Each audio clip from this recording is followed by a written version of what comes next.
Einer, how are you doing? Good, Phil. Long time no see. That's right.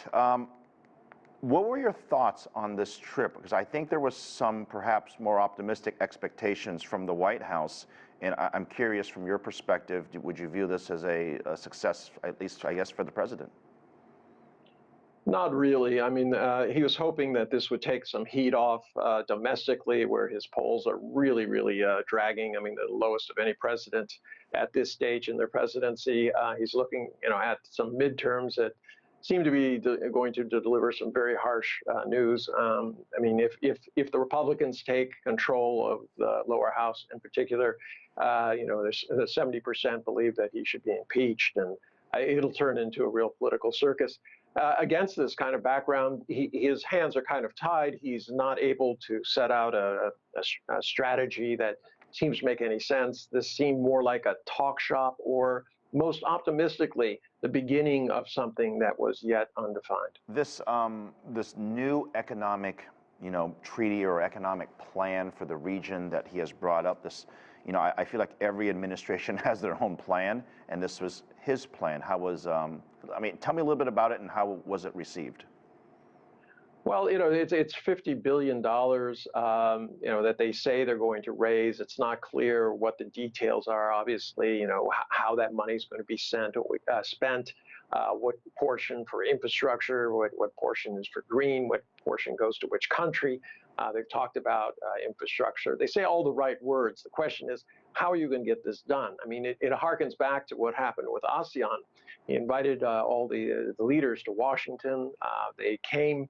He didn't have time apparently to meet with them individually, and then basically had a group meeting and said, "Yeah, I'm going to give you guys $150 million to support, our friendship and furthering contacts." I don't think this was very well received, and this is one of the issues. There's a lot of noise, but there does not seem to be a lot of substance. Yeah, I mean, look, he's obviously got a lot on his plate with what's happening in Europe and now, of course, at home. China always has some expectations. What do you think China's expectations were from this particular trip, and have you heard any feedback on what the leadership there, perhaps thinks? Well, interestingly, Wang Yi reached out to the new Prime Minister of Australia, welcomed him. This is the first high-level contact in a couple of years. It was seen as a way of trying to bring tensions down. Remember, you have two new administrations in Japan and Australia. There's some hope there, but when you start looking at public opinion in both places, it seems fairly anti-China, stoked by a lot of the rhetoric that you hear on social media and also the mainstream media. So it's early days yet. Obviously, there is some hope. Australia is looking at a very bad patch, as is the rest of the world, for the next couple of years, between food, energy, logistics, recovering from COVID, debt levels, etc. And there's got to be some practicality. I mean, China's a huge part of the economic puzzle that they have. Einer, you and I have gone back and forth on this for a number of years, and I consider you an expert in this field.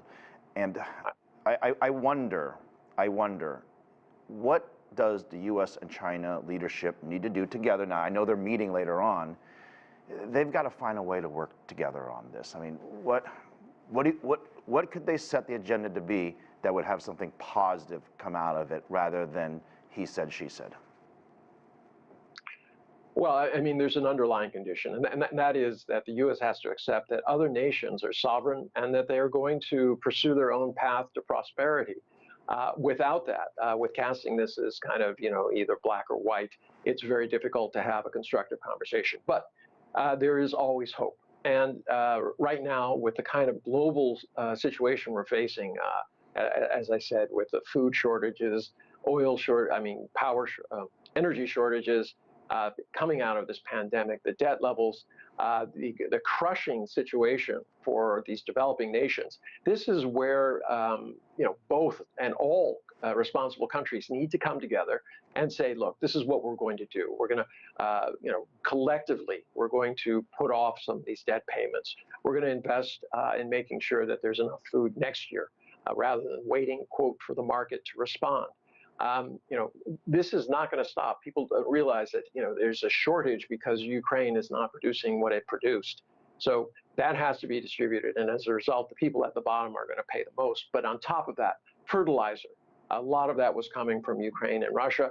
That is now in short supply and very high cost. That is going to affect future crops and things like that. So this inflation driven by necessities, you can't, you have to eat and you need power.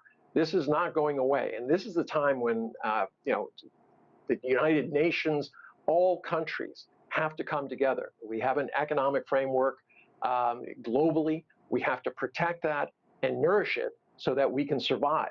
This is not no longer about ideologies. This is simply about getting through what could be one of the worst patches in over 100 years.